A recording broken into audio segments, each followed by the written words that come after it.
Kasi kada breed ng aso, iba't ibang ugat. Ibibigay na ulam para kumain siya.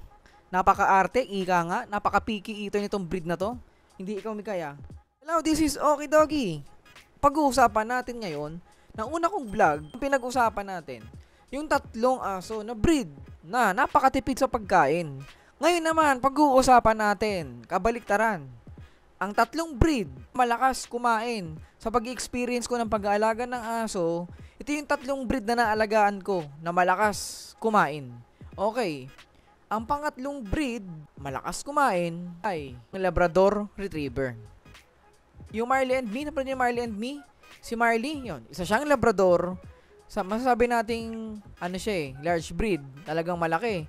Medium, large ang size. May XL pa nga yan. Yun talaga malakas kumain. Bibili ka ng mga sako ng dog food, 20 kilos, sa abot yun ng 1 linggo.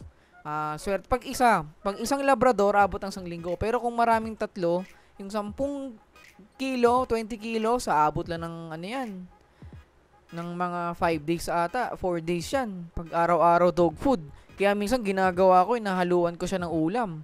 Ng mga, may kanin, pwede rin kanin, konti. Basta, wag lagi dog food. Nakakasama yung dog food sa kalusugan nila.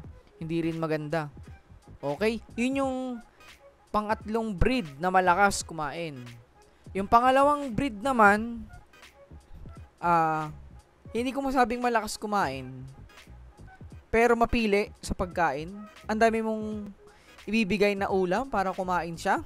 Napaka-arte, ika nga. Napaka-picky eater nitong breed na to. Hindi ikaw, Mikaya. Siberian Husky. Dito ako sumakit ang ulo, Siberian Husky ko, na si Jok, pangalan niya. Itong logo natin, Okie Doggy. Yan, Siberian Husky yan. Yan yung husky ko noon. Asawa niya, si Aliyah. Sila mag-asawang husky. Yan, namimilig sa pagkain. Ayaw ng purong dog food lang. Kailangan may ulam, may sodas, may atay ng manok, atay ng baboy, nilagang manok. Yan ang gusto ng husky na yan.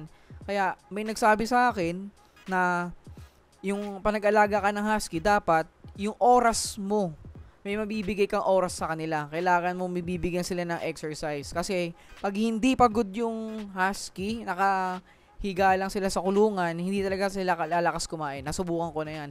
Pero hindi naman kasi tayo lagi nakatutok lagi sa kanila noon. May nag-aalaga lang noon sa kanila. Napakawalan lang sa garahe. Kaya hindi ganun kumakain ng kalakas yung husky. Pero pag napapasyal mo naman sila lagi, araw-araw dapat kasi napasok pa ako noon. Hindi ko napapasyal araw-araw. Pero na-try ko nag-sem break, araw-araw ko pinapasyal. Pagdating sa kulungan yan, kumakain sila, nauubos pa nga. Pero kailangan ng ulam, maarte. Maarte talaga. Yung husky ko, picky eater. Pero ewan ko sa iba anong klaseng ginagawa nilang training. Yan, yung pangalawa sa listahan, Siberian Husky. Kaya kung bago ka kumuha nito, pag-isipan mong maigi. Napaka maselan ng husky. Kailangan talaga aircon. Pag mainit, hindi sila kumakain. Mahina sila kumain pag mainit. Tapos yung balahibo nila, hindi ganun kaganda pag summer sa Pilipinas. Naglalagas. Susuklayan mo lagi. Ang dami mo kukuha. Grabe siya mag-shed. Nagsished yung husky 2 beses sa 1 taon. Pero ngayon, bumaba ang presyo. Nagbebenta ng 8,000. Yung panahon namin, ang husky umabot ng 20,000. Yun yung normal na husky. Yung standard. Hindi woolly, hindi mabalahibo. Sakto lang yung balahibo niya. Pero makapal na rin yun. Kaya, kukuha ng breed na husky, pag-iisipan nyo. Okay? Ito naman, kauna sa listahan.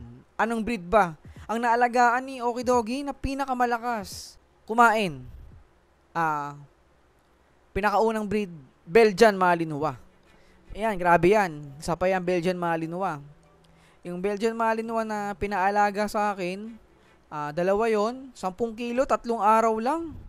Sobrang lakas nila kumain, pero di naman tumataba. Payat talaga sila, working dog.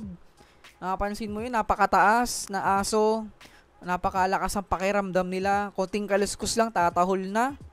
And then, yung pagkain nila, kailangan pure na dog food para lumakas yung nutrients na kukuha nila. Kasi hindi talaga sila ganun tumataba Anong klaseng pakain mo? Kaya, ang lakas din kumain nito. Kaya napapansin mo yung presyo nito, bumaba na sa 6,000. Kunin nyo na lahat. Yun ang sinasabi ng mga seller. Kaya, Pag-iisipan nyo rin bago kayo kumuha na itong aso na to, itong breed na to, dapat meron kayong pang maintenance. Kasi grabe ang pagkain na ito. Belgian Malinois. Lumalaki rin siya. Kaya kailangan malaki yung lugar mo, yung space mo. Kailangan lagi siya naglalakad. Kaya, nasabi ko sa inyo, bago kayo kumuha ng mga aso, tingnan nyo muna yung mga ugali nila. Kasi kada breed ng aso, iba't ibang ugali. Okay? Ito yung 3 breed na na-experience ko. Ano yung pinakamalakas kumain? Yung pangatlo sa pinakamalakas, Labrador. Pangalawa, Husky. Maarte sila, picky eater sila. Pang-una, Belgian Malinois. Okay? Kung nagustuhan mo ang video na to, ikaw nagustuhan mo ba? Please subscribe and hit the bell button for more videos update. Naniniwala sa kasabihang, huwag natin bilhin kung di naman kailangan.